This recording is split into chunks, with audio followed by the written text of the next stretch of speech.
Olá, esse é mais um episódio do podcast Informação é Poder. Eu sou a vereadora Daiane Mello, de Caxias do Sul. Eu sou Daiane Fogaça, advogada e parceira da vereadora. Hoje, eu e a doutora Daiane falaremos sobre a PPP da educação, o déficit de vagas na educação infantil em Caxias do Sul, a solução do governo Adiló, que era a questão da PPP, e todos os problemas, inclusive os anunciados aí pela imprensa nos últimos dias. Nos acompanhe para ficar por dentro de tudo isso.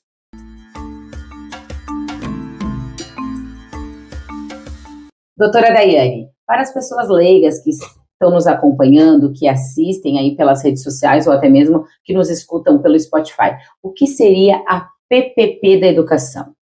PPP, esse nome significa então parceria público-privada, significa uma parceria que o serviço público faz com o setor privado. É um contrato de longo prazo que a administração firma com uma empresa privada para prestar um serviço público. Perfeito. E aqui em Caxias do Sul, tu como advogada sabe melhor do que ninguém, né, até mesmo para dizer para o pessoal que nos assiste, o déficit na educação infantil aí de longos anos, né?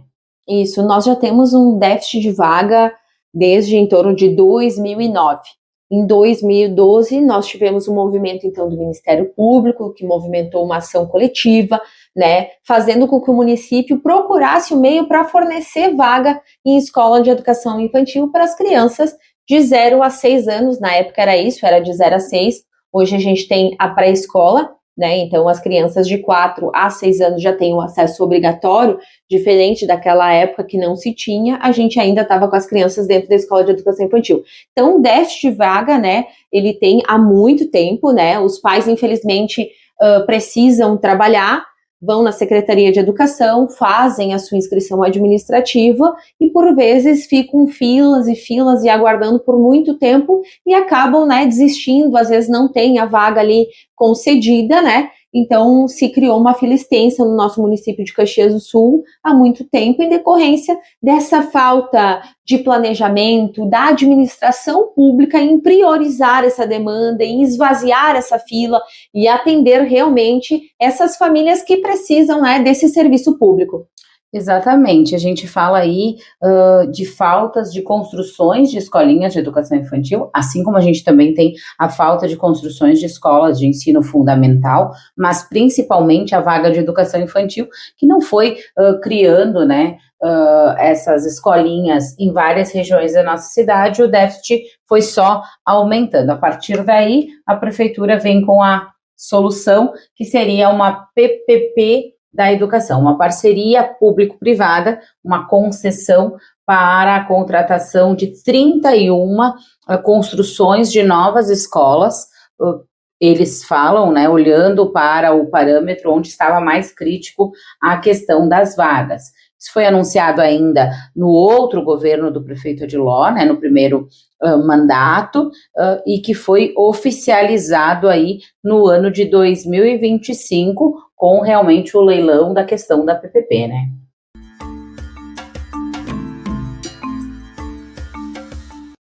Vereadora, explica para o pessoal que está em casa o que representa essa PPP, o que vai impactaria realmente para nós que moramos na cidade de Caxias do Sul, se isso realmente atenderia às famílias, porque esse planejamento é um contrato a longo prazo, com muitos anos a serem executados, e talvez por etapas não ia conseguir fazer o esvaziamento da fila realmente que a gente tem hoje. Muitos pais precisam agora, quando a criança completar 4 anos, ela já vai ter o acesso obrigatório na escola municipal, que nem tu falou, o ensino regular. Então, o que representa isso? Na verdade, quando o município anunciou, ele sempre disse que ele ia resolver o problema das 7.000 vagas represadas, né, na Secretaria de Educação. E a gente sempre foi muito enfática nisso. A gente apoia as questões das concessões, mas elas têm que ser bem vistas, né?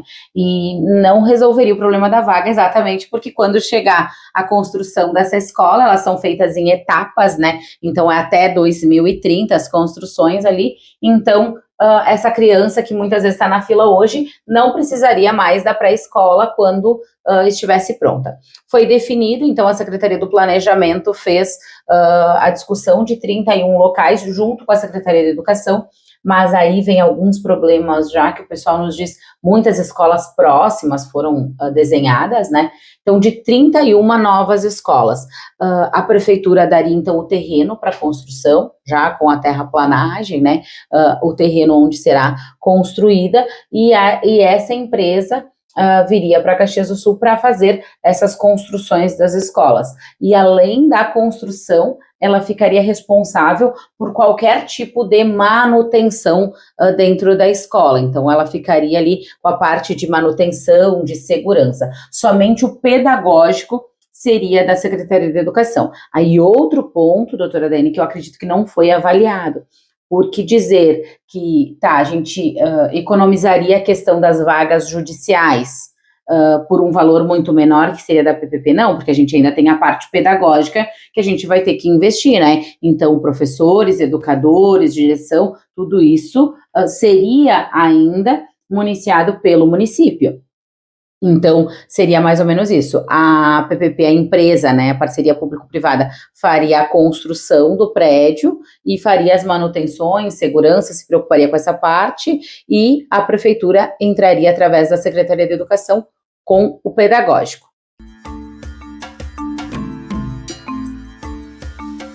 Hoje, a realidade, a gente sabe, tem uma judicialização alta em decorrência da Secretaria de Educação hoje não ter vagas em todas as escolas públicas, e essas crianças acabam precisando dessa vaga e acabam encaminhando uma demanda judicial para obter essa vaga e para poder retornar ao mercado de trabalho.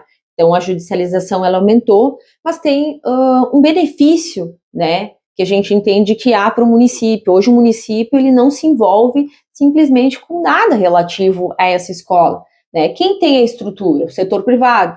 Quem presta o serviço? O setor privado. Quem fornece o professor? A questão especial das crianças atípicas. Toda a estrutura envolvida é do setor privado. O município ajustou o quê? Ajustou um valor em contrato que ele paga por licitação para aquela escola privada, né, com um custo às vezes até baixo, e ele acaba não tendo envolvimento. Não se envolve relativo àquela prestação de serviço. Então, eu acho que o que foi se arrastando com o tempo foi os benefícios que o processo trouxe, né, para o município, porque dentro disso o município no início não ajustava os valores, ele passou a ter licitações, ele passou a ter negociações com as escolas, então houve um benefício, né? Não que isso seja uma solução, né, a longo prazo. A judicialização é uma solução para as famílias a curto prazo. Exatamente, uma solução paliativa, né? Enquanto isso, o município também poderia ter feito construção de novas escolas, poderia ter se utilizado de outras maneiras, né? E eles justificam muito que essa questão da judicialização, o recurso do Fundeb não retorna, né? Então, o recurso do fundo do governo federal não retorna para o município, que através dessa PPP ele retornaria, mas a gente daí teria outros custos, como a gente disse, além do terreno, da contraprestação para se pagar essa parceria público-privada e mais a questão do pedagógico. Mas a gente falando sobre essa questão, também a gente entende várias escolinhas que foram abandonadas, que não passaram por reformas, não tiveram ampliações. E vamos dar um caso bem específico. No bairro Santa Lúcia, nós temos, né, hoje eu falo por experiência, tive até, né, eu usei dessa escolinha de educação infantil no bairro Santa Lúcia Coab, e a gente nós temos uma escolinha pública lá, uma só, para uma região que cresceu demais, nós não tivemos, e nós ficamos por um bom tempo com aquela escolinha fechado, mato alto, né, então ela não passou por reforma, ela ficou muito tempo fechada, ela teve a retomada do serviço, né, mas a gente teve muito tempo fechado, e nesse período que ela esteve fechada, continuou nascendo crianças naquela região, aquela região continuou sendo ampliada, porque a gente teve vários loteamentos ali, até mesmo lotação, nós tivemos a chegada do pessoal ali do Rota Nova, que chegou ali mais de 400 famílias, com muitas crianças ali, então a gente teve aquelas escolinhas ali privadas conveniadas ao município super lotadas em razão dessa demanda, e a escolinha continuava parada, né? Então a gente teve a retomada, hoje ela está ativa, está funcionando, mas percebe que também houve uma omissão do poder público relativa a isso, porque enquanto os pais não estavam reclamando ou não estavam entrando com o processo para buscar uma vaga, estava tudo certo. Só que a fila está aumentando. A gente tem o dado lá na Secretaria de Educação, quando a família faz a inscrição. Fez a inscrição, significa que aquela família ela quer uma solução, né? Ela precisa daquele serviço público. Então, eu acho que também essa parte da omissão daquelas escolas que tem vereadora, que não passaram por reforma, ou às vezes a gente consegue ampliar essa escola para atender mais crianças, isso não está sendo visto. Exatamente, até foi feita uma situação em Caxias, a retirada dos nonos anos em diversas escolas, falando que vão oportunizar a questão da pré-escola, né, que é o pré para tentar resolver o problema dos prés, né, das crianças de 4, 5 e 6 anos, né, mas isso ainda é um movimento que foi feito muito atropelado, até mesmo pela administração pública, em vez de se pensar em manutenção das nossas escolas, em ampliações das de educação infantil, em criação de novas escolas, né, construção de novas escolas de educação infantil, não foi feito isso. Além disso, a gente fala do pedagógico ser parte da Secretaria de Educação, o terreno, mas também a gente fala de um valor que assim que começassem as construções, o poder público tem que desembolsar mensalmente, né, que seria os 6 milhões e meio da contraprestação, e teria uma garantia para ele fazer, então seria nesse último mês, agora de maio, o início dessa questão. E aí tivemos o grande problema, doutora Adriane, que foi noticiado aí pela imprensa, de vários problemas no contrato da PPP. A gente sabe, pela boca do prefeito, que o pessoal está no Rio de Janeiro tentando verificar toda essa questão com a empresa, porque houve algum problema no meio do caminho nesse contrato. Não foi paga essa contraprestação, porém, o que a gente já vem falando em diversos outros assuntos, que o marketing da prefeitura é bom, e eles já tinham feito eventos para anunciar isso. Fizeram um evento no final do ano, em dezembro, uma janta com os presidentes de bairro, com os líderes comunitários dessas regiões, anunciando as 31 escolas de educação infantil. Inclusive, eu fui nesse jantar e o prefeito, junto com a empresa, anunciou. E agora, recentemente, participamos da ordem de início de construção das escolas. Aqui no Jardim Esmeralda, pertinho do bairro Fátima, estivemos na solenidade, o prefeito foi em cima da máquina, já fizeram os cortes das árvores, onde, né, seria a construção da escola, foi colocado os tapumes, assim como foi colocado os tapumes em outras áreas da cidade, lá no Vila Verde, em outros bairros, dizendo que ali vai sair uma escolinha. Porém, agora está tudo suspenso, não tem construção, porque eles estão verificando a questão do contrato e esse déficit anunciado aí pela imprensa da nossa cidade, que seria de 1,5 bilhão de reais, esse déficit nas contas públicas nesse contrato da educação. Além disso, a gente teve, então, a saída do secretário de Planejamento, a exoneração dele, né, a pedido do Marcos Vinícius Caberlon, que era o responsável desse contrato da PPP da Educação. Então, muitas dúvidas ainda pairam no ar sobre esse projeto.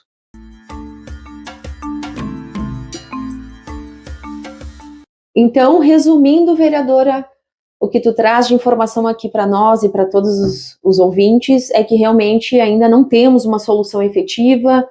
A PPP a gente não sabe se vai acontecer, como é que vai ficar, e o cenário segue o mesmo. As famílias seguem aguardando serem chamadas numa vaga, estão na fila, ou algumas, por conhecimento, em busca da defensoria pública ou de um advogado particular, acabam ingressando, então, com a ação judicial, né, para que tem acesso a essa vaga, garantir o que é básico. A gente está falando de educação, né? E educação é uma coisa básica que deveria ser fornecido a todas as crianças, né, que fazem a sua solicitação, porque nessa idade a gente sabe que de 0 a 4 anos o acesso não é obrigatório, então é o desejo da família de colocar essa criança, né, numa escola de educação infantil para poder se desenvolver, para poder conviver com outras crianças e principalmente a família poder aí estar retornando para o mercado de trabalho e contribuindo, afinal de contas, para toda a nossa sociedade.